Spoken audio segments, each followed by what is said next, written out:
ಎಲ್ಲರಿಗೂ ನಮಸ್ಕಾರ ರೀ. ನಿಮ್ಮ ಹುಬ್ಬಳ್ಳಿ ಹುಡುಗ ಅಭಿಷೇಕ್. ಇವತ್ತೆಲ್ಲದೇನಂತಂದ್ರೆ ಕೊಲ್ಲಾಪುರ ಮಾರ್ಕೆಟ್ ಯಾರ್ಡ್ ಒಳಗೆ ಅದೇನ್ರಿ. ಫೈನಲಿ ನಮ್ಮ ಗಾಡಿ ಅಂತೂ ಬೆಳಿಗ್ಗೆ ಜಲ್ದಿನ ಅನ್ಲೋಡಿಂಗ್ ಆಗೈತ್ರಿ.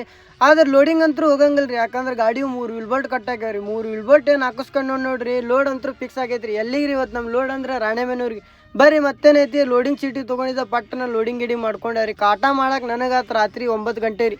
ಅಲ್ಲಿಂದ ಸೀದಾ ನಾ ಏನು ಮಾಡಿದೆ, ಅಲ್ಲಿಂದ ಸೀದಾ ನಿಪ್ಪಾಣಿ ಬಂದಾರಿ. ಡೀಸೆಲ್ ಹಾಕಿಸ್ಕೊಂಡಾರಿ. ಅಲ್ಲೇ ನನಗೆ 10 ಗಂಟೆ ಆಯ್ತು ರೀ. ನನಗೆ ಮತ್ತೆ 10ಗೆ ಬಂದಾರಿ. 12 ಗಂಟೆ ಆಗಿತ್ತು ರಾತ್ರಿ. ಅಲ್ಲೇ ಒಂದು ಅರ್ಧ ಚಾ ಕುಡ್ದಾರೆ. ಅಲ್ಲಿಂದ ನಾನ್ ಸ್ಟಾಪ್ ಹುಬ್ಳಿಗೆ ನನಗೆ ಬರೋಕಾತ್ರಿಪ್ಪ 4 ಎಷ್ಟು ನಿದ್ದೆ ಬರೋ ಅಂತಿದ್ವು ಅಂದ್ರೆ ಚಾ ಕುಡಿದ್ರು ನಿದ್ದೆ ಹೋಗಂತಿದ್ದಿಲ್ಲ ನೋಡ್ರಿ. ಎಷ್ಟು ನಿದ್ದೆ ಬಂದ ನಾ ನಿಂದಿರ್ಲಿಲ್ಲ ನೋಡ್ರಿ. ಹಂಗೆ ಬಂದಾರ. ಅದ್ರೊಳಗೆ ರಾಣೆಬೆನ್ನೂರು ಬರ್ತೇನೆ ರೀ. ಅಲ್ಲಿ ಬಂದು ನೋಡಿದ್ರೆ ಅಲ್ಲೇ ನಮ್ಮ ಗಾಡಿ ಹಿಂದಿನ ತೆಪ್ಪೆ ಎಲ್ಲ ಹಿಂದೆ ಬಂದುಬಿಟ್ಟೈತ್ರಿ.